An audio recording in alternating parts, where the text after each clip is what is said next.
Welcome back to Gamer-0. I'm your host, T. Hill. Topic of the night, this is my review for a game I just finished. Popped in at 11, finished it. It is now 8:17. So that's what, 9 hours and 17 minutes. Played it on normal. You know, this is my review for Vanquish. So first thing before I get in my review, I want to get this out of the way.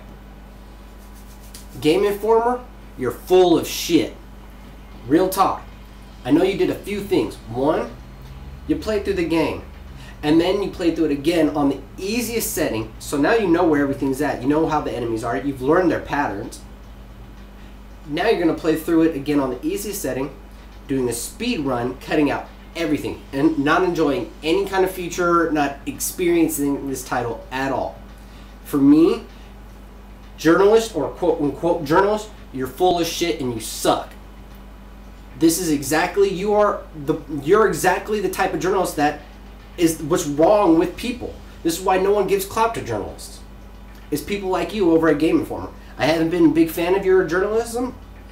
You proved my point. Real talk. So, now that I've did my slam on Game Informer and quote-unquote real journalist out there, let's get into the review. Game is awesome. Awesome, awesome, awesome. Graphically, well, let me set up the story for you. You're a DARPA agent, Sam Gideon. You built this really cool, kind of like it's a sensory enhancement suit. It allows you to move extremely fast, have lots of extra strength. You can take tons of damage. It rebounds, and your San Francisco was just attacked by a satellite that was in space by Russian militants, and the U.S. president sends the military, the Marines, and Sam Gideon and DARPA up to go take it back to satellite. So there are some twists and turns throughout the story, some cutthroat people, some connection you get, but it's really, the story is geared for it. This is an action adventure. We're going to go right through, cut the fluff, just get it in. And for me, for the experience that Platinum Games was delivering, and Shinji Mikami, congrats to you, Shinji. You did a phenomenal, phenomenal title. If anyone doesn't like it, kiss my ass, because this game is sick. Real talk. Just the whole graphical experience when you're on the monorails and you're defending the ship, defending the monorail, just the scope of everything that's going on around you. Then other parts, when you're in fights with certain enemies, it is sick.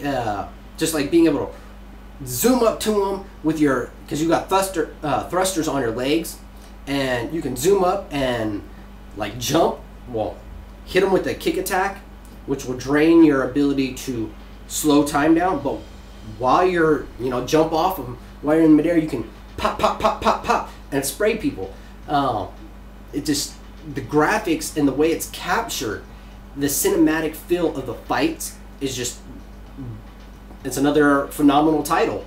Gameplay, the controls are super duper responsive.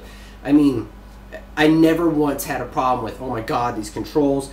If anything I was having trouble with, it was my own lack of being able to do something.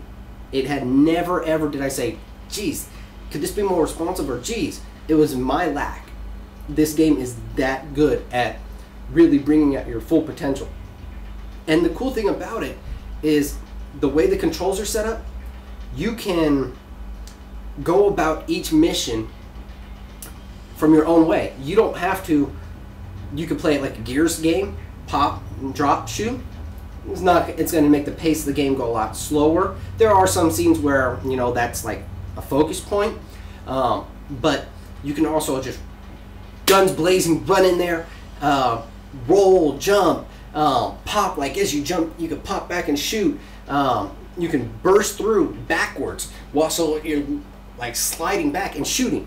Or, there's just so many possibilities with mechanics. It's really free to play the game however you want, and that's, a big thing for gamers, is being able to take on a game and do it the way you want.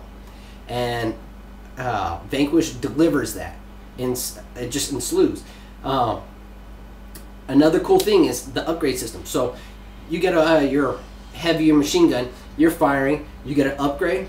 Well, now the more ammo you get, and the upgrades allows it to do more damage. It fires a little bit faster, but each one of the weapons, there's several of them. There's a good assortment. There's like a disc launcher, a rocket launcher, laser gun that fires like multiple lasers. There's a good variety, and you can upgrade everything from your grenades to your rocket launcher. It just depends on if you keep that weapon in your inventory and you upgrade it. I'm not sure. There's so much going on and so much of experience. I didn't notice, and I'm probably going to go back through and play it again to refresh my memory. But I'm not sure if you drop a weapon and you go pick it up later on, if it keeps the same saves, same upgrades. I do know that if you die so many times, you will start to, because each weapon as you upgrade starts giving you like the symbols of a badge, of a military badge, like stars and then the stripes. So as you go up, you'll get like the top level is a 3-star general. I think it's a 3-star general. I think that's what it's supposed to represent. But it will fluctuate up and down based on how many times you die. Some areas in the game will push you and really make you think, okay, gotta take these guys out. You're really thinking on your feet really fast, because the enemies, the AI is smart. I mean, you try to hide behind cover, they're not going to just try to go around. They'll hop over, or they'll just attack you while you're there. The mechanics are really, really awesome. The graphics, like the facial presentation, is some of the best. I mean, the sweat that rolls down their faces. I mean, it doesn't have the texture, fidelity of certain titles like God of War 3, but just the way the muscles, you could see them contorting, and movement in their face, and the expressions are really believable. This game is still day one.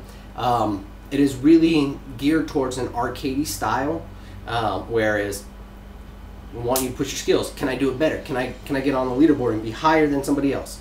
Can my score be top? And it really rewards you for that. The better you do, the higher score you get, and it really makes you want to push yourself and be better. I couldn't personally think about playing it, because when you beat it on normal, which is what I just went through, it unlocks an even harder setting, and it was tough. It was tough to beat it on normal.